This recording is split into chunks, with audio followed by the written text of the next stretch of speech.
Happy Thumbs Gaming. Big show. What's up, everybody? HTG Doug here again. This time we'll be walking through Neverland. This is actually a shorter world than I remember, but alright, let's get into it. So here we go. We got the nice little the ship. I don't remember the actual name. It might be called the Jolly Roger though. But so we're gonna start off after meeting Peter Pan down here in the ship hold, as you'll see it say here in a second. So we're only at about 5 hours. We only have Hollow Basin and the end of the world left to do after this, so we're making pretty good time. Alright, so he's going to leave, and then we're going to have to head up and go through a door here. But in this world, you can like fly, basically. I don't think it starts till you get outside, but it is kind of cool to be able to fly around when you come back later on. So like I said, this is a very short world. There's really not much to do. It's really just getting up and fighting Captain Hook. That's his name. I was like, I can't remember his name. He's one of my favorite villains too, so that's kind of sad. But this level is mostly just to flesh out the story a little better. There's a lot of stuff going on with Riku and Kairi and things like that. So we also get to see our first look at like Anti-Sora, which I like him. He's actually really cool. So basically what you want to do is head down into this underground kind of ghostly looking ship room thing, which doesn't really make any sense whatsoever with the rest of this world, but we're gonna let it go. So once you can actually just leave here. You can just go up the ladder on the other side and you can skip all these, but I decided to fight them. So it's getting towards the end of the playthrough, so I want to see if I can gain some levels. So you could just skip all this if you choose to and just head on to the next room. There is one Trinity in this world that you have to get to advance the story of the world. So if you guys, well, just so you guys know. So this is only the second one that I would have gotten at this point. So if you haven't, or if you've been watching the Trinity videos, or if you're going back and getting them all at once, then you will already have had this one. So alright, so like I said, after this, all we have is Hollow Basin and the end of the world left to do. There's really not much left to do, really, in your speedrun playthrough. Hollow Basin should be up in the next day or so.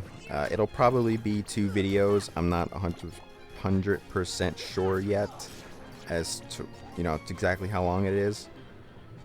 But I've also been debating whether or not I should leave the final boss battle on against like Ansem and that whole very 4-part battle. There's really not anything to do in terms of where to go. It's basically just fight him. So if you guys want to see the boss battles, I guess I could put it up for you. I mean, I would have it sped up significantly because it is kind of a long battle. But if it's something you guys want, let me know and I will happily do that video for you. If you don't want it or see a need for it, then I'll just do up until the final rest, the door, and then I'll just stop. So just let me know what you guys want and I'll get it taken care of for you. So here you go. Here's the Trinity I was talking about. It basically leads up to the cabin. And I said this was a very cutscene heavy world, and I don't remember it being like that, but it has been a while since I played. So Captain Hook is one of my most favorite Disney villains.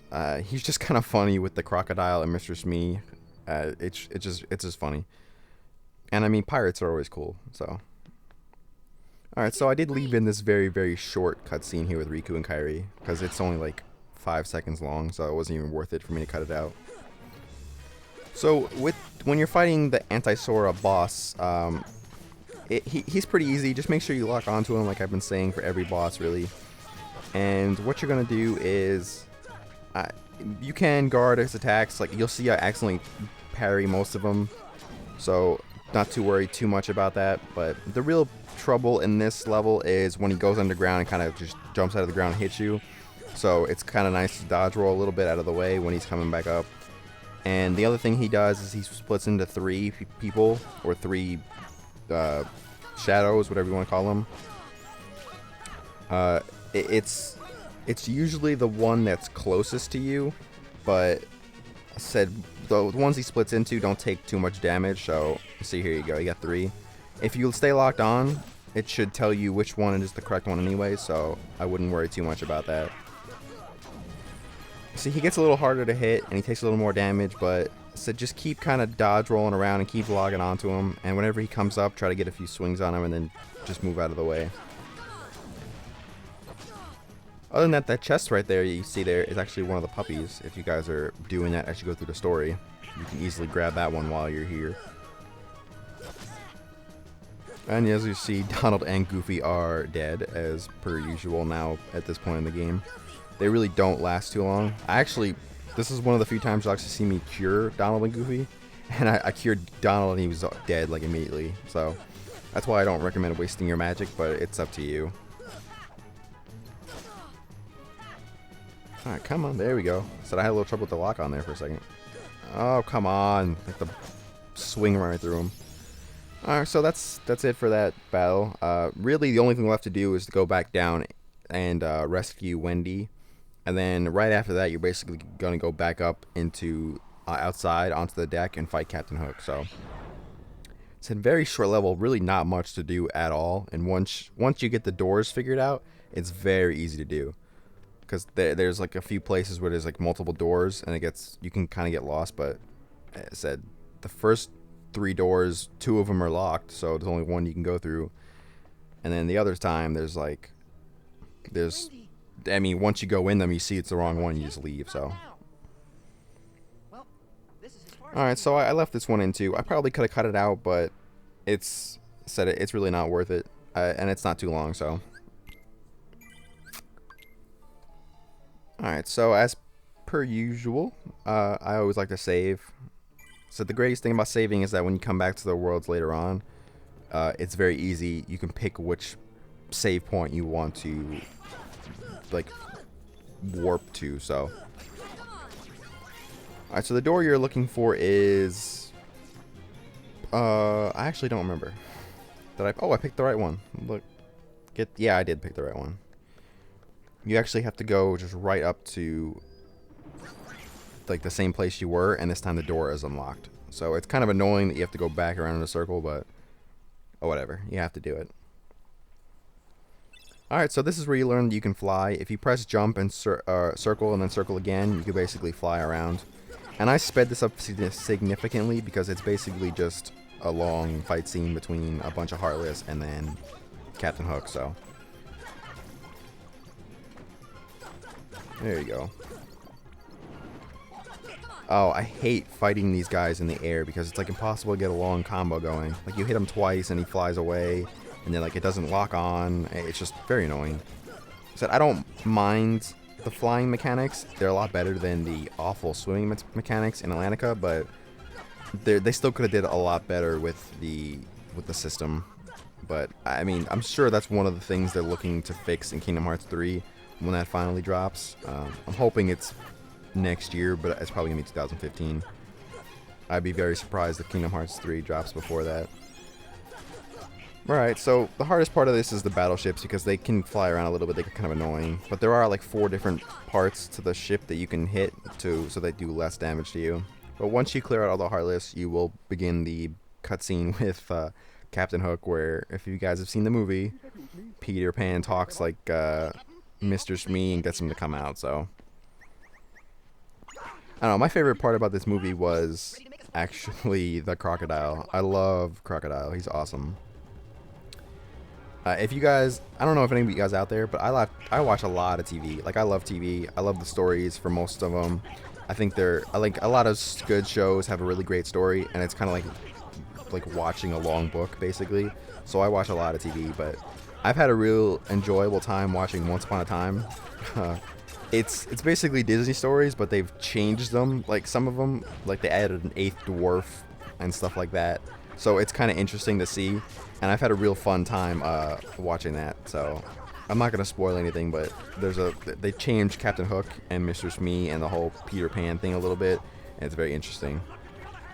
But basically, what you're gonna do in the Captain Hook battle, you can fly around, but I prefer just to stay on the ground when you're fighting him. And as per usual, just lock on, and if you can parry his attacks, it will help you out a lot because he does do some pretty good damage if he hits you.